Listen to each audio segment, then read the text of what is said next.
한국은 삼면이 바다로 이어진 반도국가이다. 바다는 식량, 에너지, 무역으로 국부를 일굴 수 있는 터전이다.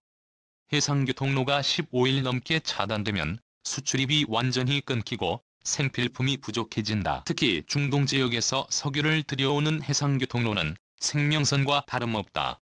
그래서 해군은 북한만을 상대하는 연안 해군을 넘어서 대양 해군으로 나가려 하는 것이다. 국방부가 영해와 영공을 지키기 위한 전력 강화에 부쩍 공을 들이고 있다. 최근 정세가 한반도를 둘러싼 남북 간 군사적 대결에 그치지 않고 동북아 일대 하늘과 바다를 무대로 관련국들의 주권이 충돌하는 사례가 잦아진 것과 무관치 않다. 중일 간에는 오랜 영토 분쟁으로 군비 경쟁이 가속화하고 있는 가운데 매일같이 양측 전투기와 함정이 긴급 발진하는 횟수가 늘고 있다. 국방부에서 한국형 차기 구축함 사업의 추진안이 논의되었었다. 하지만 복수의 정부 소식통에 따르면 KDDX 개발에 들어가는 일부 기술의 작전 요구 성능이 너무 높아 개발 예산이나 시간이 많이 들어갈 수 있다는 우려가 나오면서 다시 검토하기로 한 것이다. 공군 출신인 정경두 장관이 손을 대고 있다는 얘기도 들린다. KDDX는 대양 해군 계획에서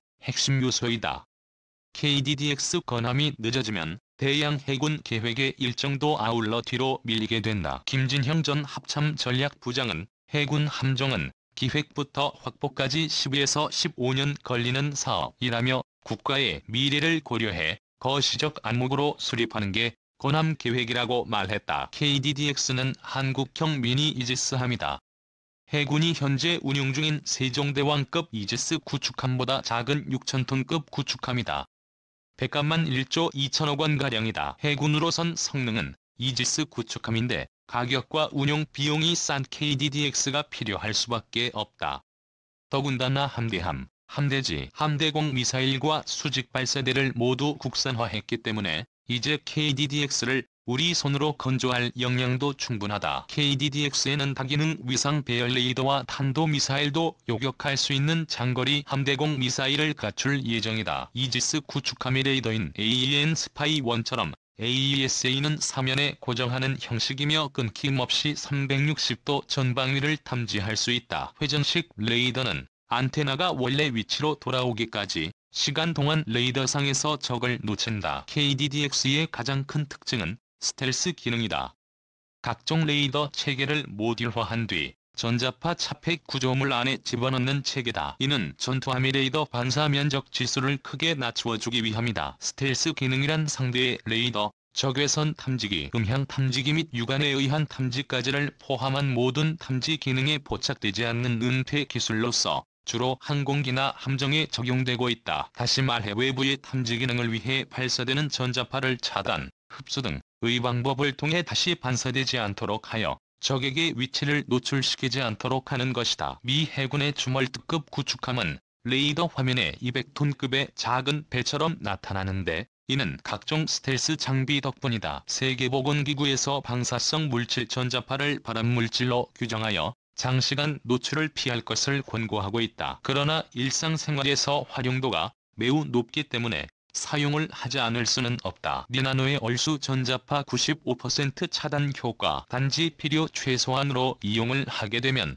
건강도 지키면서도 인터넷 통신이나 핸드폰 무선 통신 등 여러가지 이점을 누릴 수 있다. 그래서 전자파 95% 차단이 강조되는 것이다. 국방 벤처기업 니나노의 전자파 차단 기술은 일상생활용품에도 다양하게 적용이 되고 있지만 이런 국가 방위의 분야에도 다양하게 적용이 되며 향후 더 폭넓게 활용이 될 것이다. 미니 이지스함 차기 구축함 국내 연구 개발 확정. 오종택 기자 군이 미니 이지스함으로 불리는 한국형 차기 구축함을 국내 기술로 연구 개발을 추진 2020년대 후반 전력화하기로 했다. 방위사업청은 26일 오후 정경두 국방부 장관 주재로 열린 제118회 방위사업 추진위원회에서 한국형 차기 구축함 사업 추진 기본 전략을 심의, 의결했다고 밝혔다. KDDX는 해군 이지스 구축함보다 작은 6,000톤급 함정으로 미사일 요격 등 이지스 구축함의 기본 임무 수행이 가능한 미니 이지스함으로 불린다. 군은 2011년 말 KDDX 소요 결정을 내린 뒤 7조 원을 투입,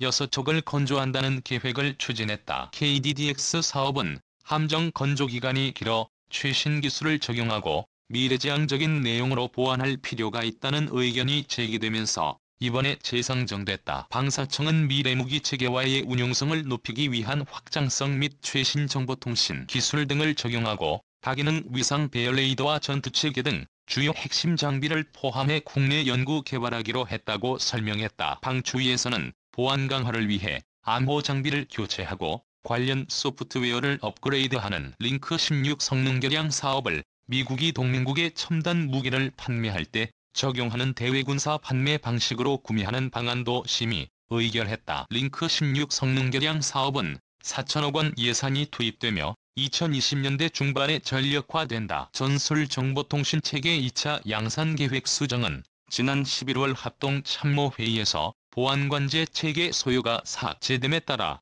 관련 내용을 반영해 2차 양산계획을 수정하는 것으로 심의 의결했다. 마지막으로 방추위는 2017년 1월 FMS 절충교역 추진기준 개정 이후 절충교역 계약이 체결되지 않은 사안에 대한 추진 여부를 검토한 결과 GPS 유도 폭탄 등 21개 FMS 사업은 절충교역을 추진하지 않기로 했다. 방사청 관계자는 수의계약 형태로 진행되는 FMS의 경우 절충교역을 통해 우리가 요구하는 수준의 핵심 기술 확보 등이 어렵고 절충교역을 추진하지 않더라도 계속 사업 추진이 가능하다는 점을 종합적으로 검토했다고 말했다.